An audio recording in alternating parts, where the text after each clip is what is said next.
Sanibonani bolweni ndinamkela kweSATV ngesiXhosa. Iqhubekile ke incoko kaSibongile notatakhe ke akhona incoko phofu ngotatakhe yamgcwalisela ke uthi sowungalahla ithuba elinjena kuyo yonke into esesizame kangaka.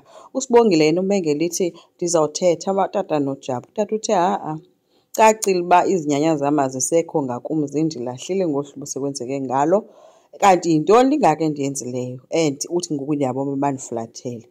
USibongile ke uyaqhubeka yaxolisa ke udedi. Udedi ke kangammameli uvele waphakama wamshiya kanjalo ethi hayi kuyacaca into yoba bendizikhohlisa ngayo yonke le nto bendicinga into yoba iza kwenzeka. Nditsho kaloku nam unethemba loba lo mntwana ngenye imini uzogradyuweyitha naye.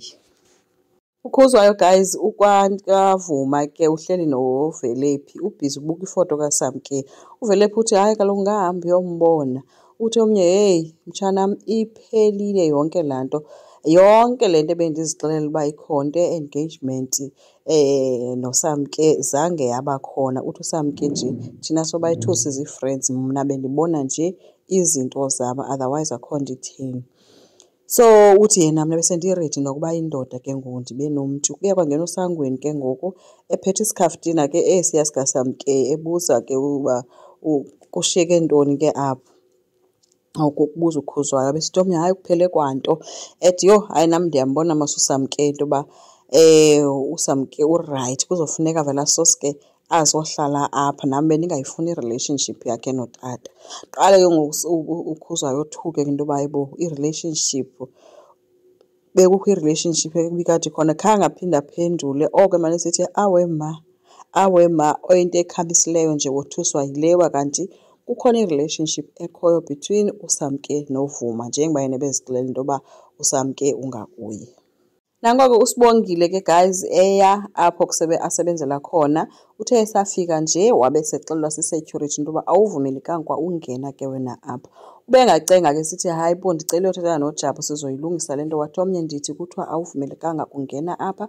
Bathe besajonge leyo kwafika usisi othile ofike wamnikeza ii-documents. Wabangabuza uSibongile uba yibo ithini into kwezi documents usisi wabantu nam andazi kwanto. Uye wajika ke guys enyoshoza ukubuyela ngasemnyango ejongiwe phofu ngabasebenzi ngoba uJabu icacile into yoba uthethile ngaye kakubi. Uyafaka esi-stress usisi ibonakala ehleli noKwenzo ke apho ke uKwenzo azama ukumthuthuzela ke. Uyatsho into yoba yho ndimphoxile utata ngoba utatam ebesendibona njenge-graduate enayo laa nto ithi ngenye imini uzoza kwi-graduation yam. uKwenzo uthi no sukuzihlupha ngayo yonke le nto, ukuhlupheka ngakuwe kuphelile nje khona mna ndiza kubhatalela. So uSibongile ke umile ngelithi hayi kuse-early kakhulu uba wena ngoku ngabe sowundenzela zonke izinto because sisandawubuyelana thina. But uKwenzo uthi ndandikhe ndazama nakuqala singekathandani into yoba ndikubhatalele isikolo wena wangavuma. Sibongile nangoku ke ndithi ndikhofo loo nto. Uthi eyam imali ikhona ihleli nje ebhenki akho nto yenzayo andiyisebenzisi kodwa ndingakwazi ukukubhatalela. Uye wabulela ke uSibongile ke esithi ucela amnikeze noba lixeshana ke akathi ukuyicinga yonke ke le nto.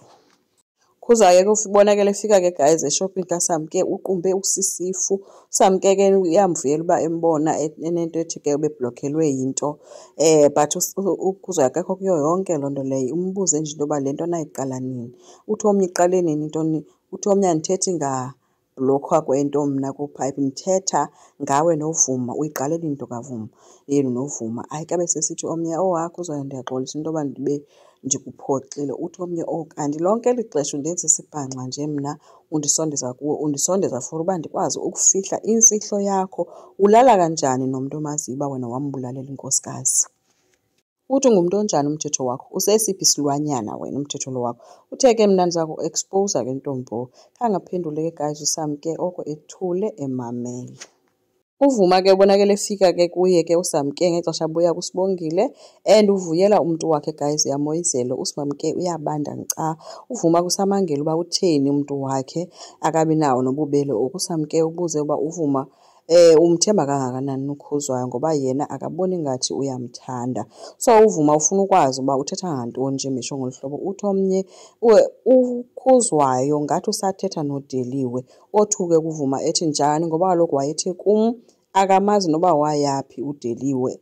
uSamke uthe ke hayi mna ndimbona ngathi ayingomntu orayithi ke onokumthemba futhi awumazi noba uhlala phi lo mntu noba abantwana bakho baphephe kangakanani xa kukho yena phakathi kweceke hayi ke sana noVuma wabe sesithi hayi ndiyabulela mntu wam ngokundivula amehlo khange ndicinge yonke mna le nto lena.